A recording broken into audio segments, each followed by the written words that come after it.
ওমা মা, কাঁঠালের দানা দিয়ে কি করছো? কাঁঠালের দানা দিয়ে একটা ভালো রেসিপি করব রে। ওমা, তাই নাকি? হ্যাঁ, এই সময়ই তো এখন কাঁঠালের দানা পাবো, এরপর তো আর পাবো না। ও, তাহলে কি বানাচ্ছ আজকে কাঁঠালের দানা দিয়ে? কাঁঠালের দানা দিয়ে আজকে ভর্তা বানাবো। তো বন্ধুরা, নতুন একটা ভিডিও নিয়ে চলে এসেছি। আজকের ভিডিও হচ্ছে কাঁঠালের দানার ভর্তা। তো প্রথম আমি কাঁঠালের দানাগুলো প্রেসারে সিটি দিয়ে নিচ্ছি।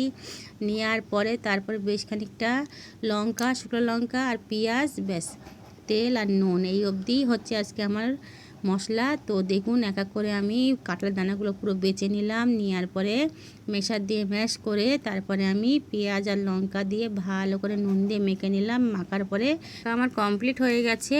তো 3টে দলা আমি করে নেব। নেওয়ার পরে এক একটা 3জনে খাবো, তো এক একটা দলা আমি দিয়ে দিলাম। তো মেয়েকে প্রথম দিলাম, মেয়েই আপনাদের খেয়ে বলছে কেমন হয়েছে।